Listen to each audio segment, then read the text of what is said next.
lately I've been going over all my dad's old video games. You know, the ones I grew up with and have caused me to go on this nostalgia retrospective trip since last August. But one thing I've started to notice thanks to these videos is that every single one of these games has their own unique identity. The Mario platformers and their level design are always recognizable, the Street Fighter games and their charming characters, and A Link to the Past being the first Zelda game with a compelling story. And that's just to name a few. But the same sense of unique identity can also be attributed to Super Mario 64. I feel like out of all the games in my library at the time, this was the first one to really give me a sense of freedom. And that's all due to its openness as to how you decide to progress the game. And it's something you could witness for yourself in less than 5 minutes of playtime. After the little intro cutscene of Princess Peach inviting you to her castle, you're given complete control of Mario to run around her front yard. This is the perfect place to practice the controls, and honestly, it's perfect for the people when this first released because 3D Mario and 3D video games were pretty new at the time, and it's also good for new players who are trying to readjust to this strange control scheme. It's also the base for other 3D Mario games, but it takes a little bit of time to get used to the timing of some of your moves. So I applaud this starting space for that, and also the opportunity it presents to practice the new moves that are introduced in this game without any punishment.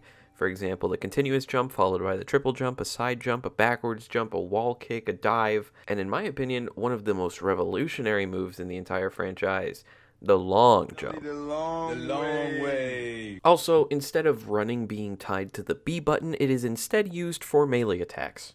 When you enter the castle, you'll be greeted by a grand entrance with 9 different doors. 6 out of the 9 doors are locked.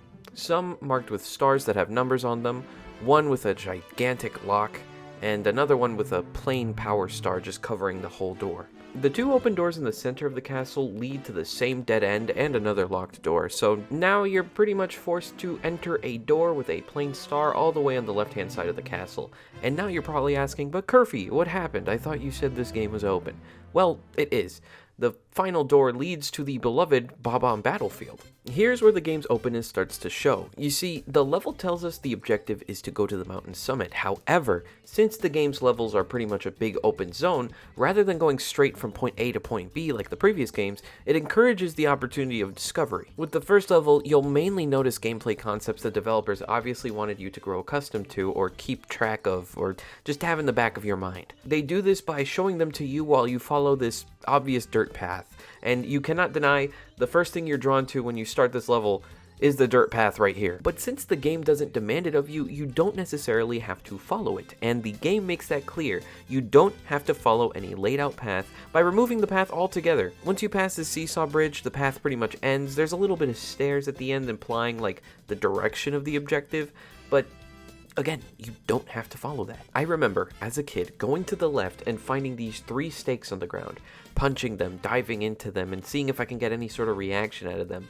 I remember thinking, well, what if I ground pound into them? After, like, about 3 hits, they get buried. I discovered this on my own by just purely exploring. Nothing guided me to it. I also remember it clicking in my head that it looked just like this thing that's holding down the massive chain chomp at the start that was like shackled up. For some reason, it didn't register in my brain that, oh, it's the same asset until like years later when I played the DS remake of this game. All because the chain attached to him made me think like it was a completely different asset from the stakes. But, you know, I've always been pretty slow at realizing these things. It didn't click in my brain that I could just free up the chain chomp until I saw a level in one of the new Super Mario Bros. Games when I was like 8 where it lets you stomp on like the little chain chomp. Okay, I'm getting off topic. Oh yeah, and for a frame of reference, I was like 5 or 6 when I first played Mario 64, and I'm a 2002 baby, so for the 53.6% of you who probably are old enough to remember the launch of this game, don't be shocked at the fact I can fit the Nintendo DS in my story. But again, I was a really slow kid and a very cowardly kid, so even after I found out what to do with the chain chomp, I ended up being too scared to even attempt it. But for the brave, this opens up the idea that despite not being the main level objective, there are other power stars you have the freedom of collecting in these levels. If you chose to get the Chain Chomp star instead of the Summit one and try returning to the level, you'll see that it's listed as the 6th star for the level. However, the game won't reveal to you any of the hints or level names for stars like 2 through 5. If you want to see the level hint, you'll have to beat every level in order. But here's another moment where the game's freedom presents itself. Since you now have 1 power star, you can go back to the entrance of the castle and unlock the doors that require 1 power star. The door on the ground level leads to another level painting, and I didn't mention it earlier, but Mario enters paintings to warp into these worlds. Real art enthusiast, this one. From here, you notice the star count doesn't go down, so they're required to unlock the doors rather than being used as a currency. I didn't think I needed to clarify that, but I don't know. Sometimes I look at it and I think to myself, like, what if the stars are used as a currency? But that's beside the point. So we can go upstairs to unlock the door and check what it has to offer before we continue progressing the game. And look, here we can see a really cool looking picture of Peach. Really, it's stained glass, but I can't help but see, like, you know, a PNG. Since Peach is missing, this will obviously take me to her, right? In reality, no, it's actually stained glass. If we turn the camera, we'll notice 2 other stained glass windows in this room, as well as a sign from Peach telling us that there is a star hidden in this room from Bowser. So now we are given 3 choices.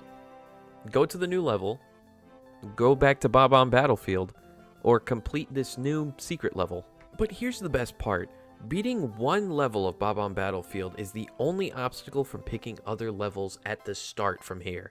You don't have to get any stars from specific levels or even have to get all the stars in each world. You are free to choose what to do next, and things will unlock over time, and once you get 2 more stars, you'll be able to access the other 2 levels of this map. Why did I say map? Of this entrance. And there is just so much you can do from within just the first hour of the game. In Bob-omb Battlefield and Jolly Roger Bay, you can collect 5 out of the 6 stars from each world. In Thwomp's Fortress and Cool Cool Mountain, you can get all 6 stars back to back. Just doing the normal levels alone can net you 22 stars from the start of the game. No bonus levels whatsoever. And for reference, the bare minimum you need to advance the entrance portion of the game is only 8 stars. After that, you could advance to the basement. So pretty much this is overkill. Couple that with the added bonus of every level giving you a 7th star if you collect 100 coins within that level. That racks up to a total of 25 stars. We couldn't get the 5th or the 100 coin stars for Bob-omb Battlefield because of a power-up that we need, but we'll unlock that after we get 10 stars. This level, along with all the other ones where you unlock power-ups, also double as secret star levels. So if you manage to collect all the red coins, you'll not only unlock the power-up, but you will also unlock a secret star as well. This new power-up is the wing cap. It lets Mario soar through the sky, kind of similar to the wing cape from Mario World.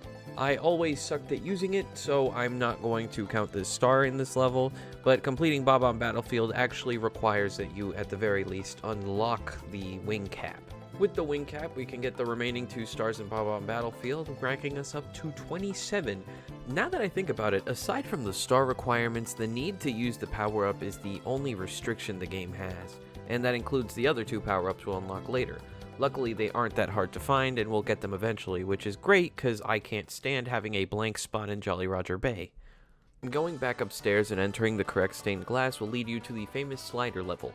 I didn't know this until writing the video, but there's actually 2 stars here instead of just 1. The first is at the end of the slide, you can't miss it, it's inside of this block on a pedestal. The second one appears if you reach the finish line in less than 21 seconds. At this point, we did everything possible at the time and managed to get 30 stars, which, funny enough, is the requirement for the second Bowser door, and we haven't even gotten through the first one. And continuing with that trend, I'm going to continue to exert my free will by going to the castle's backyard, which is now infested with boos. The boos appeared here after we collected 15 stars, and one of these boos is housing a house, which, similar to Jolly Roger Bay, will allow us to get 5 out of 6 stars, plus the 100 coin star, making the grand total 36 stars. And I take back what I said earlier, I am going to count the wing cap level because those skilled enough would have beaten that one. So in total we have 37. And that is everything you can do before entering the first Bowser level.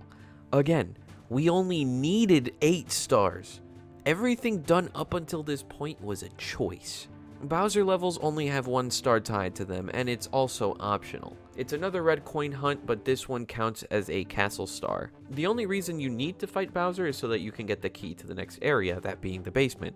And going straight there, we don't even need to complete a single level here. We could either go straight to the second Bowser fight, after we get the 1 star Dar Dar Docks, or we could instead do what I did and go deeper into the basement, drain the moat, and get the second power-up, while also getting the secret star for this level as well. And afterwards, I'll enter Hazume's cave not to get any of the stars, but instead to unlock the final power-up, the metal cap, as well as the secret star tied to the level, making the grand total 40 stars. And for the sake of completion, we can also return to Big Boo's Haunt as well as Jolly Roger Bay for the final time to get the stars that required specific power-ups. Literally from here, all we'll need is the key from the second Bowser fight, get 8 more stars, and then we have the entire 3rd floor of the castle to ourselves. With a total of 50 stars in our hands, the entire game, aside from the final boss room, is open to us. Oh, and really quickly, I should mention, it is possible to get the final Jolly Roger Bay star without the metal cap. You just need to swim at a specific angle, so that's another thing to add to the list of freedom that this game presents to you, albeit an unintentional one. Anyways, to unlock the final boss door, we need a total of 70 stars, but now that we have 10 levels to our choosing, as well as a bunch of secret stars that also open up to you after you get 50 stars, we now are presented with 2 options. We could either do the bare minimum and just get the 20 remaining stars so we can have that total of 70 and reach the final boss door, or we can get the 69 remaining stars in all the levels. I have never been able to 100% this game, and the footage you're seeing now reflects that. I think the most I got was 76 or something, and I don't think I ever will come close to completing this game. Despite that, I loved this game growing up. I remember I used to play pretend in all these levels. I don't ever see myself beating this game when I was a kid. I don't see myself beating this game now. I don't see myself beating this game in the future in the sense of 100%ing it. I can beat this game from beginning to end. I'm just never going to 100% it. To me, this game is the definition of easy to start, but hard to complete or hard to master, you know? So I'm one of the people who just did what was required to beat the game and left. But to those of you who went the extra mile, I applaud you, because congratulations, you managed to reach the final boss door with a total of 119 out of 120 stars. The final star will be the red coins in this final Bowser level. But remember, the game doesn't end until you beat Bowser one final time and watch the credits roll throughout all the levels you visited. And as a reward for getting every single star in the game, in front of Peach's castle, you will unlock this cannon that was locked throughout the entirety of the game. You'll be able to put Mario in there, shoot him to the roof of the castle, where you will encounter Yoshi. And I remember freaking out when I saw a video of this on YouTube when I was a kid. My dad was never able to beat the game. I was never able to beat the game. This was the only Nintendo 64 game that we had, or like of the big games I grew up with, this was the only one we didn't have a guide for. So I had no clue about this either. I just remember loving Yoshi so much as a kid, bro. You know, Yoshi, Mario's trusty mount in the best 2D Mario game. Okay, all jokes aside, why cover the freedom of Mario 64's openness instead of something else? Compared to my other videos talking about the games I grew up with, I didn't do as much of a reflection towards those childhood memories with the game. That was my biggest obstacle in deciding how I wanted to tackle this for Kurffy's catalog, because Mario 64 has been in my life for so long, I cannot recall the first time I saw my dad play the game, or the first time I picked up the controller myself.